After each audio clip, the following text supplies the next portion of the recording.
Hey everyone, so have you ever been there? Your MongoDB database is growing, things are going great, but suddenly your queries are slowing down to a crawl. If that sounds familiar, you are in the perfect place. Today we're going to talk about the solution, indexes. Yeah, it's a super common problem. You've got your app running, your collection is getting bigger and bigger, and then you hit that wall. A query that should be simple, just a basic find, is taking forever. You're sitting there staring at the screen thinking, what is going on here? Why is this so slow? Well, the culprit is almost always something called a collection scan. Let me put it this way. Imagine you have a massive textbook, but it has no index in the back. If you need to find a specific topic, what do you have to do? You've got to flip through every single page, right? That's exactly what MongoDB is doing by default. It's looking at every single document in your collection. I mean, it works, but when you've got thousands or millions of documents, yeah, it's painfully slow. Okay, so how do we stop this painful page-by-page search? Simple. We give our database that index it's missing, and that's exactly what a MongoDB index is. All right, so you're probably wondering, what are these things, really? How do they actually work their magic? Is it just some trick to scan everything faster? No, not at all. It's way smarter than that. See, an index is a special, separate data structure. It's like a cheat sheet. It only stores the values for the fields you tell it to index, and it keeps them in a nice, sorted order. And this is the key part. Each entry has a pointer that leads directly back to the original document. So instead of reading the whole book, MongoDB just glances at this tiny, sorted index, finds the entry it needs, and jumps straight to the right page. It's all about limiting the amount of work, and that's the secret to its speed. And here's a cool little tidbit. MongoDB actually gives you one of these for free, right out of the box. Every single collection you create automatically has a unique index on the _ID field. This is super important because it guarantees every document has a unique identifier, and it makes finding a specific document by its ID incredibly fast from the get-go. Okay, that default ID index is great, but let's be real, you're not always querying by ID. The real power comes when you start creating your own indexes on the fields your users are actually searching for. So let's dive into how to create both single and compound indexes. Right, so that ID index is a nice start. But what if I need to look up users by their email or find all products in a certain category? You know, the stuff my application actually does. How do I make an index for my own fields? You'll be happy to know it's super easy. The command is create index. You just tell it which collection, and then you pass it a document specifying the field you want to index. You'll see field :1 here. That 1 just means sort this in ascending order.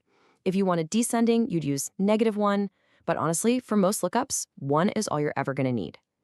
But what happens when your queries get more complex? Let's say you need to find all users from a specific city who also signed up after a certain date. For that, you need a compound index. And it's just as easy. In your create index command, you just list out multiple fields.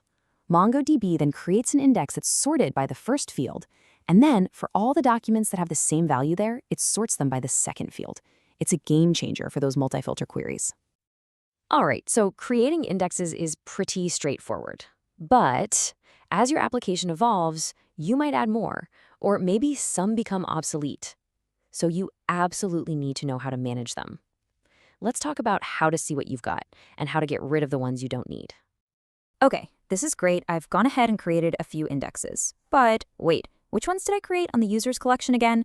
And what if I made one by mistake or the query it was for doesn't exist anymore? How do I see them and how do I clean up my mess? Totally valid questions. And thankfully, the answers are just as simple. MongoDB gives you easy commands to do both things. One to display all your existing indexes, and another to drop them. First up, to see what you're working with, just run db.collection.getIndexes. Bam!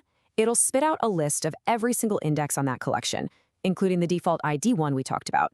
It's the perfect way to get a quick sanity check on your collection's setup. Now, what if you need to get rid of one? For that, you use drop_index function. But here's the one thing you have to remember. You need to give it the exact same specification you used to create it. So if you created it with field 1, you have to drop it with field 1. Get that wrong and it won't work. And if you just want to start fresh and do a major cleanup, there's drop indexes. Notice the S at the end. This is like a reset button. It will remove all of the indexes you created. But don't panic. It's smart enough to know it should never touch that critical default _ID index. That one's safe. Okay, we have covered a ton of ground here. We started with slow queries, figured out the problem was collection scans, and then learned how to build and manage the solution, indexes. So let's wrap this up and boil it down to the absolute essentials. So what are the most important things I need to remember from all this? All right, let's break it down. Number 1, indexes are absolutely crucial for good query performance, period. 2, how do they work? They limit the number of documents the database has to scan. Simple as that. 3, don't forget MongoDB gives you that default unique index on the _ID field for free. 4, to make your own, create index is your best friend, whether it's for a single field or multiple fields in a compound index.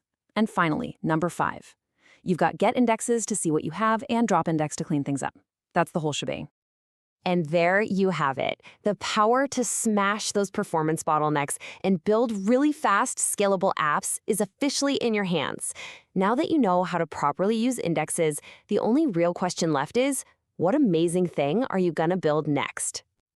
That's it for our deep dive into MongoDB indexes.